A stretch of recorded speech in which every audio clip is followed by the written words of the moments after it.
Welcome to one TV special focus. Jagan మారలేదా? ఓడిపోయిన తర్వాత కొన్ని రోజులు మాత్రం మారినట్టు నటించారా? ఇది ప్రతిపక్షాలు అంటున్న మాటలు కాదు, సొంత పార్టీ నేతలు కార్యకర్తలు అంటున్న మాటలివి. ఓడిపోయిన తర్వాత సజ్జల రామకృష్ణారెడ్డిని దూరం పెట్టినట్లు కనిపించిన జగన్ మళ్లీ ఆయనను అందలం ఎక్కిస్తున్నారు. ఇకపై పార్టీ వ్యూహాలు, నిర్ణయాలు, వ్యవహారాలన్నింటిలో సజ్జల చొరవగా వ్యవహరించనున్నారు. జగన్ తరపున ఆయన మాటే కీలకంగా మారనుంది. ఇక నుండి పార్టీకి దిశానిర్దేశం చేసే బాధ్యత మళ్లీ సజ్జల భుజాలపై పడింది.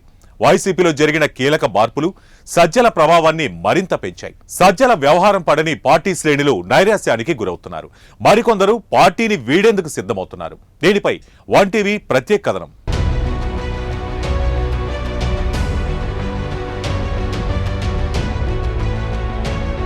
వైసీపీ అధినేత మాజీ ముఖ్యమంత్రి వైఎస్ జగన్మోహన్ రెడ్డి తాజాగా పార్టీ పొలిటికల్ అడ్వైజరీ కమిటీని ప్రకటించారు. ఈ పీఎస్సీలో మొత్తం 33 మంది సభ్యులుండగా ఎంపీలో అవినాష్ రెడ్డి, అయోధ్య రామిరెడ్డి, మాజీ స్పీకర్ తమ్మినేని సీతారాం, మాజీ మంత్రులు రోజా, విడుదల రజని, కొడాలి నాని, బెల్లంపల్లి శ్రీనివాస్, బుగ్గన రాజేంద్రనాథ్ రెడ్డి, అంజద్ బాషా, ఆదిమూలపు సురేష్, నారాయణస్వామి, అనిల్ కుమార్ యాదవ్తో పాటు ముద్రగడ పద్మనాభం, సాకే శైలజానాథ్, నందిగాం సురేష్ తదితరులకు ఈ కమిటీలో స్థానం కల్పించారు. రాజకీయ సలహాల కమిటీకి పార్టీ రాష్ట్ర కోఆర్డినేటర్ సజ్జల రామకృష్ణారెడ్డి కన్వీనియర్గా నియమించారు. ఈ మేరకు వైసీపీ కేంద్ర కార్యాలయం ప్రకటన విడుదల చేసింది. కొందరిని తప్పించి దాదాపు వైసీపీలో కీలక నేతలందరికీ ఈ కమిటీలో స్థానం లభించింది. వైసీపీ అధికారంలో ఉన్నప్పుడు సజ్జల రామకృష్ణారెడ్డి ఆ పార్టీ ప్రధాన కార్యదర్శిగా, ప్రభుత్వ సలహాదారులుగా అంతా తానే జగన్ ప్రభుత్వాన్ని నడిపించారు. ఆయన ఇచ్చిన స్క్రిప్ట్ పట్టుకుని చంద్రబాబు నాయుడు, పవన్ కళ్యాణ్, నారా లోకేష్లపై జగన్ చెలరేగిపోయారు. ఆయన కుమారుడు భార్గవరెడ్డి వైసీపీ సోషల్ మీడియాలో తన ప్రెస్ మీట్లను వైరల్ చేసేవారని మరో సలహాదారులు పోసాని కృష్ణమురళి స్వయంగా పోలీసులకు చెప్పిన సంగతి తెలిసిందే.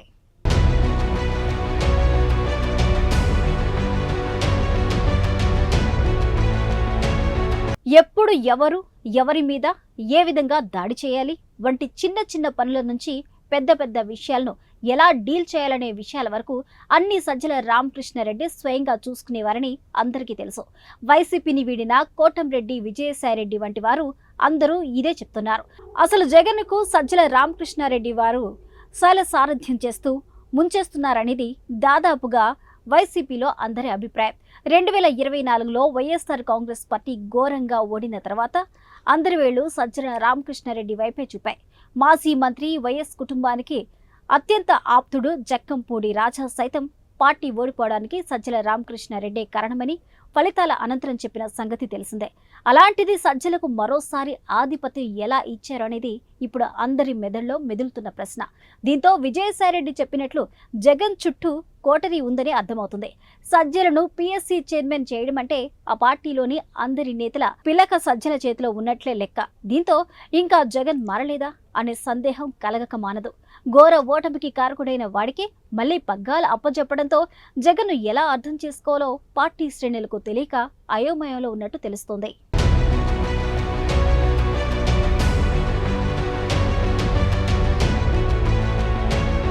గత ఎన్నికల్లో వైసీపీ ఘోర పరాజయం పాలైన తర్వాత జగన్ మారారనుకున్నారు పార్టీ శ్రేణులు. జగన్ బాబాయ్ వైవి సుబ్బారెడ్డికి పెత్తన అంతా అప్పగించారని అనుకున్నారు. సజ్జలని పక్కన పెట్టేశారని అనుకున్నారు. దీనికి తగ్గట్టుగానే సజ్జల పార్టీ కార్యక్రమాల్లో ఎక్కడా కనిపించలేదు. ఏదన్నా మాట్లాడాలన్నా వైవి సుబ్బారెడ్డి తెర మీదకి వచ్చారు తప్పితే సజ్జల ఎప్పుడూ రాలేదు. అయితే విజయసాయిరెడ్డి వంటి ముఖ్య నేత పార్టీని వీడి వెళ్లిపోవడం సజ్జలకు బాగా కలిసి వచ్చినట్లుందని పార్టీలో టాక్ నడుస్తుంది. జగన్ మళ్లీ సజ్జలను చంకనెక్కించుకున్నారు. జగన్ ముఖ్యమంత్రిగా ఉన్నప్పుడు ఒక్కొక్కరికి 3 లక్షల చొప్పున ప్రభుత్వం తరపున జీతభత్యాలు చెల్లిస్తూ 50 మందికి పైగా సలహాదారుల్ని నియమించుకున్నారు. కానీ ఇప్పుడు జేబులో నుంచి అంత డబ్బు ఖర్చు చేయలేరు కనుక పార్టీలో 33 మంది సీనియర్ నేతలతో ఓ రాజకీయ సలహా కమిటీని ఏర్పాటు చేసుకున్నారు. దానికి సజ్జల రామకృష్ణారెడ్డిని సమన్వయకర్తగా నియమించుకున్నారు. అంటే పార్టీలో 33 మంది సీనియర్లకు సజ్జల హెడ్ అన్నమాట. అంటే సజ్జలకు మళ్లీ రాజయోగం మొదలైనట్లే. కానీ సజ్జల చేతుల్లో ఉండే తమకు రాజకీయ భవిష్యత్తు ఉండదని మెజార్టీ నేతలు భావిస్తున్నారట.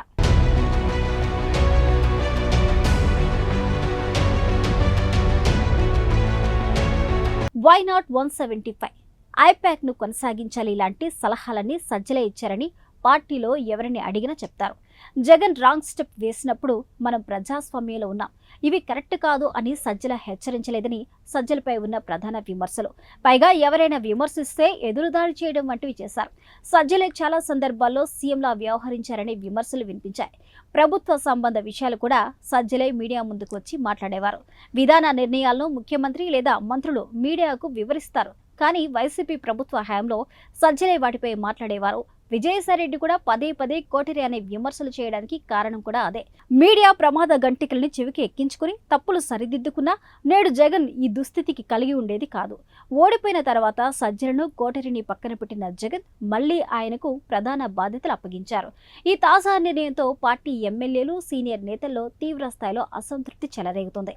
జగన్లో మార్పు వచ్చింది, కోటరిని దూరం పెడుతున్నారని భావించేలోపే మళ్లీ తెచ్చి పాత బ్యాచ్ అందరికీ పగ్గాలు అప్పగిస్తుండటంతో నిలకడలేని నిర్ణయాలు తీసుకుంటున్న వైసీపీలో ఉండటం కంటే ఆ పార్టీని వీడటమే మేలు అని మెజార్టీ నేతలు భావిస్తున్నట్టు సమాచారం.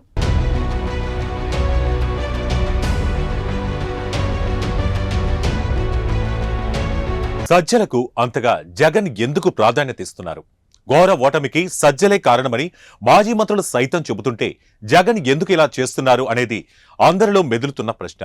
సొంత మనుషులను సైతం దూరం పెట్టిన జగన్ సజ్జల రామకృష్ణారెడ్డిని ఎందుకు అంతలా నమ్ముతున్నారు? దీని వెనక ఉన్నది ఎవరు? సజ్జలకు సపోర్టుగా నిలబడిన ఆ అదృశ్య శక్తి ఎవరు?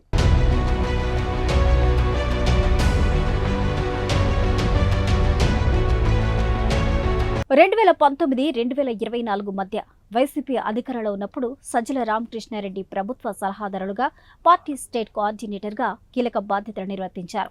జగన్తో సన్నిహిత సంబంధాలు కలిగిన సజ్జల పార్టీ నిర్ణయాల్లో ఆధిపత్యం చెలాయించారని ఆరోపణలు ఉన్నాయి. సజ్జల వల్ల సీనియర్ నేతలు, కేడర్ జగన్కు దూరమయ్యారని, ఆయన ఒక్కరే అన్ని నిర్ణయించారని కేడర్ భావిస్తుంది. ఎన్నికల్లో సీట్ల కేటాయింపు, ప్రచార వ్యూహాల్లో సజ్జల నిర్ణయాలే ఓటమికి కారణమని విమర్శలు ఉన్నాయి. 2019లో 151 సీట్లు గెలిచిన వైసీపీ 2024లో కేవలం 11 సీట్లకు పరిమితమైంది. ఈ దిగజారుడు సజ్జల వ్యవహార శైలే కారణమంటూ కూడా కొందరు నేతలు బహిరంగంగానే విమర్శిస్తున్నారు. ఓటమికి కారణమైన వ్యక్తిని మళ్లీ కీలక పదవిలో కూర్చోబెట్టడం సరికాదు అని కొందరు నేతలు అసహనాన్ని వ్యక్తం చేస్తున్నారు. అయితే జగన్ పై విధేయత కారణంగా ఈ అసంతృప్తి బహిరంగంగా వెల్లడి కావడం లేదు. సజ్జల ప్రస్తుతం స్టేట్ కోఆర్డినేటర్ గా కొనసాగుతున్నారు. ఈ బాధ్యతలను సతీష్ రెడ్డికి అప్పగించే అవకాశం ఉందని సమాచారం. వైసీపీ కేడర్లో సజ్జలపై అసంతృప్తి గత కొంతకాలంగా స్పష్టంగా కనిపిస్తుంది. సజ్జల నిర్ణయాలు పార్టీని బలహీనపరిచాయని, అన్ని ఆయనే చక్కబెడుతూ ఉండడం వల్ల సీనియర్ నేతలు నిరాశకు గురయ్యారని కొందరు భావిస్తూ ఉన్నారు.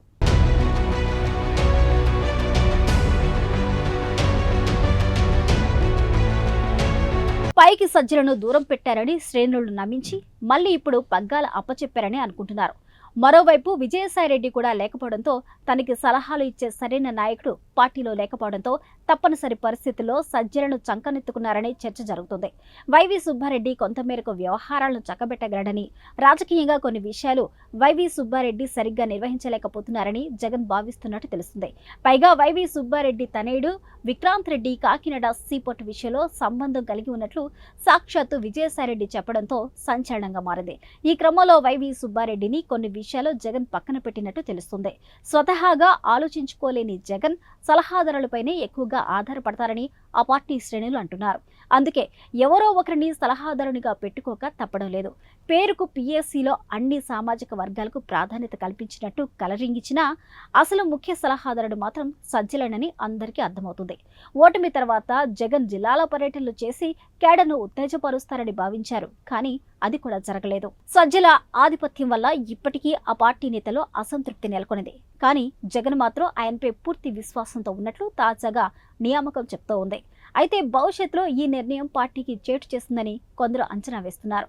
జగన్ ఇప్పటికీ సజ్జలపై ఆధారపడటం చూస్తే ఆయన మారలేదని అర్థమవుతుందని కొందరు విశ్లేషకులు అంటున్నారు. సజ్జలకు ఇంతగా ప్రాధాన్యత ఇవ్వడానికి కారణాలేంటి అనేది ఇప్పుడు తెలుసుకోవాలని అందరిలో ఆసక్తి నెలకొనింది. జగన్ కుటుంబానికి ఆప్తుడిగా, ఆయన రాజకీయాల్లోకి రాకముందు నుంచి వ్యాపారాలలో నమ్మకస్తుడిగా ఉన్న వ్యక్తి సజ్జల రామకృష్ణారెడ్డి. పార్టీ పెట్టిన తర్వాత అనేది ఇప్పుడు తెలుసుకోవాలని అందరిలో ఉన్న ఆసక్తి.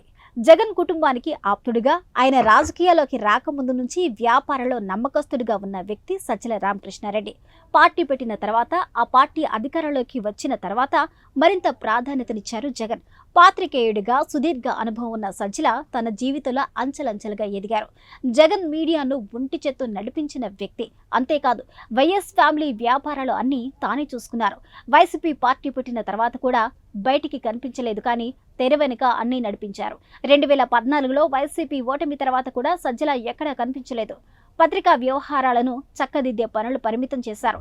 2014-2019 మధ్య జగన్ను, వైసీపీని విజయసాయిరెడ్డి అంతా తానే నడిపించిన విషయం తెలిసిందే.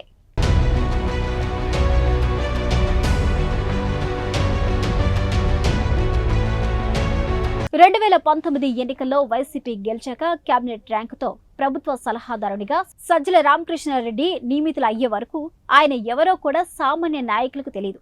పార్టీలో కొందరు ముఖ్య నేతలకు తప్ప సజ్జల రామకృష్ణారెడ్డి గురించి ఎవరికీ తెలియదు.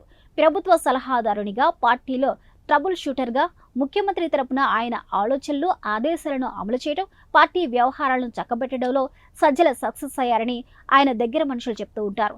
పార్టీలో ట్రబుల్ షూటర్గా, ముఖ్యమంత్రి తరపున ఆయన ఆలోచనలు, ఆదేశాలను అమలు చేయడం, పార్టీ వ్యవహారాలను చక్కబెట్టడంలో సజ్జల కీలక పాత్ర పోషించేవారు. జగన్ మనసులోని మాటను ఈయన ఆచరణలో పెట్టేవారని కొందరు వైసీపీ నేతలు చెప్తూ ఉంటారు. సజ్జలది కూడా కడప జిల్లానే, పైగా ఒకటే సామాజిక వర్గం. వైఎస్ కుటుంబానికి అత్యంత ఆప్తుడు. వైఎస్ఆర్ బతికి ఉన్నప్పటి నుంచి నేటి వరకు కష్టాలలో, నష్టాలలో అన్నిటిలో తోడే నిలిచిన వ్యక్తి సజ్జల. జగన్ అరెస్ట్ అయ్యాక నా అనుకున్న వాళ్ళు ఒక్కరంటే ఒక్కరూ తోడుగా లేరు.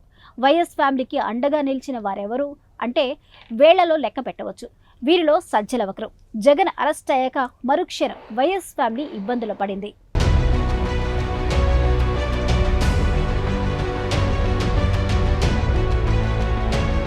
జగన్ జైల్లో ఉన్నప్పుడే సజ్జల రామకృష్ణారెడ్డి అనే వ్యక్తి ఒకరు ఉన్నారనేది బయటకొచ్చింది. నాటి నుంచి జగన్ వ్యాపారాలు, పత్రిక, టీవీ ఛానల్స్ అన్ని చూసుకుంటున్నారు. జైల్లో జగన్ రెడ్డితో వారంలో 1-2 రోజులు ములాఖత్ కావటం, పార్టీ వ్యవహారాలకు సంబంధించి అన్ని మాట్లాడి ఆచరణలో పెట్టడం అన్ని చూసుకున్నారు. అయితే తెరపైకి రాకుండానే అన్ని చేసేశారు. నాటి నుంచి నేటి వరకు జగన్ ఫ్యామిలీతోనే సజ్జల ఉన్నారు. అందుకే జగన్ రెడ్డి సజ్జలను వదులుకోలేదు అని కొందరు నేతలు చెప్తున్న మాట. పైగా జగన్ భార్య భారతిరెడ్డి వ్యాపార కార్యకలాపాలు చేపట్టినప్పటి నుంచి ఆమెకు తోడుగా నిలబడ్డారు సజ్జల రామకృష్ణారెడ్డి. దీంతో భారతి దృష్టిలో పడ్డారు. అప్పటి నుంచి నమ్మకమైన వ్యక్తిగా ముద్రపడ్డారు. సజ్జలకు గట్టి మద్దతుదారులు భారతిరెడ్డి అనే సంగతి ఎవరికీ తెలియదు. కానీ జగన్ సజ్జలను దూరం పెట్టకపోవడానికి కారణాలు భారతిరెడ్డే. ఆమె సజ్జలను అంతగా నమ్మింది. దీంతో వైఎస్ ఫ్యామిలీతో సజ్జలకు ఉన్న బంధం, కష్టకాలలో తోడుగా ఉన్న వ్యక్తులను జగన్ దూరం చేసుకోరని, ఒకవేళ తప్పులు ఒప్పులు ఉంటే మార్చుకోమని చెప్తారే తప్ప ఎట్టి పరిస్థితుల్లోనూ వదులుకోరని జగన్ సన్నిహితులు చెప్తున్న మాట. ఏదేమైనా జగన్ మళ్లీ సజ్జల రామకృష్ణారెడ్డిని తెరపైకి తేవడం చాలా మందికి నచ్చడం లేదు. ఈ క్రమంలో కొంతమంది ముఖ్య నేతలు పార్టీని వీడే ప్రమాదం ఉందని తెలుస్తోంది. అయినా అంతమందిని ఎవరు సలహా సంఘంలో నియమించరు. ఏదో పదవి ఇచ్చామనే పేరుకే గాని అంతమంది సలహాలు జగన్ తీసుకుంటారా అనేది సందేహమే. ఇంతలా జంబో సలహా సంఘం జాతీయ పార్టీలకే ఉండదు. సలహా సంఘం అంటే ఏ పార్టీకైనా చాలా ముఖ్య విభాగం. చూడాలి మరి ఏం జరుగుతుందో రాబోయే రోజుల్లో వైసీపీ. ఇది వంటివి స్పెషల్ ఫోకస్. మరో ఇంట్రెస్టింగ్ టాపిక్ తో మళ్ళీ కలుద్దాం. Until then keep watching one TV news. ప్రతి క్షణం ప్రజల పక్షం.